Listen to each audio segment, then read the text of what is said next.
Selamat pagi, siang, malam, cuan hunters dimanapun kalian berada. Kembali lagi bersama saya Mr. G. Untuk kesempatan kali ini kita akan mencoba mengupas atau mereview gold minggu kemarin dan akan membahas forecast minggu kedepannya. Sebelum kita masuk ke dalam pembahasan, jangan lupa di like, comment, and subscribe karena subscribe itu gratis.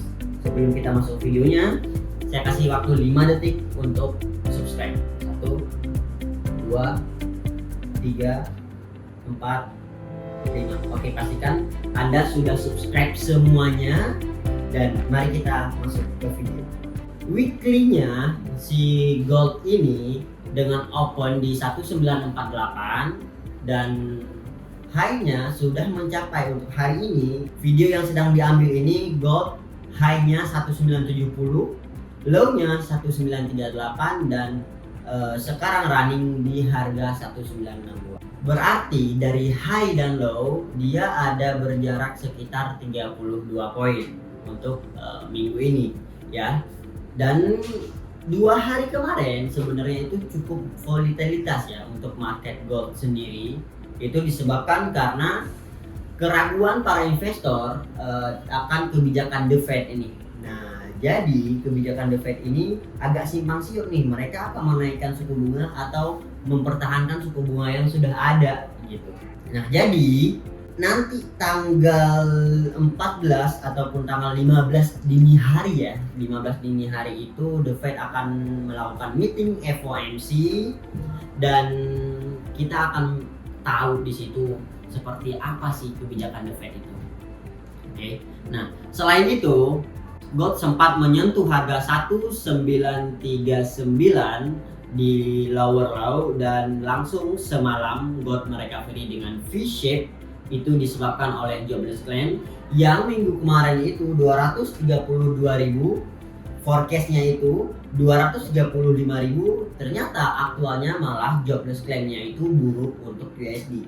Itulah yang mengakibatkan gold naik. Oke. Nah, aktualnya itu adalah 261.000. Nah, dari situ gold melakukan recovery V-shape yang dari harga 1943 langsung menuju 1970, tertinggi semalam ya. Untuk itu kita akan melihat nih seperti apa sih kedepannya nih. Nah, untuk gold forecast sendiri, perkiraan saya range gold ini akan bermain di harga 195 sampai 191 untuk minggu ke depan. Karena kenapa? Ke depan kita akan ada 3 news high impact. Oke, 3 news high impact yang akan berpengaruh langsung ke gold. Yaitu ada CPI di tanggal 13, ada PPI di tanggal 14 dan ada FOMC yang semua para trader dan cuan hunter sekalian menunggu-nunggu momentum ini nih.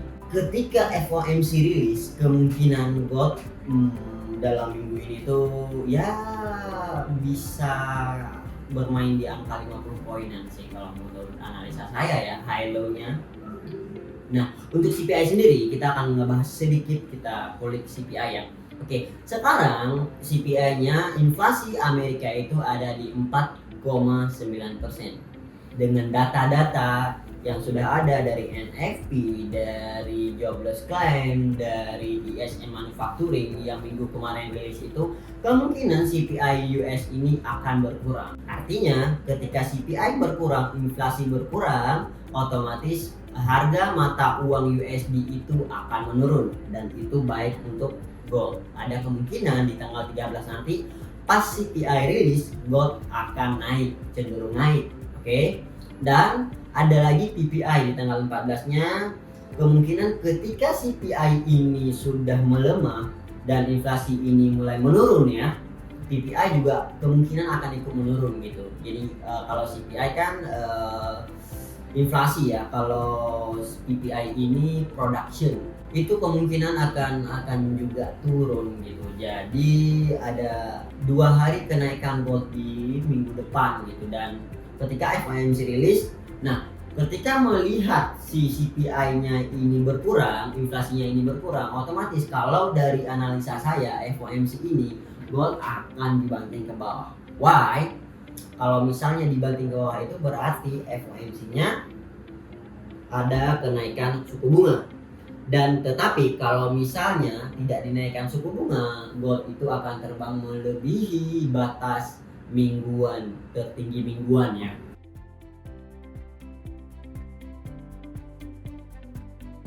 Nah, itu dia guys, chart yang saya tampilkan barusan.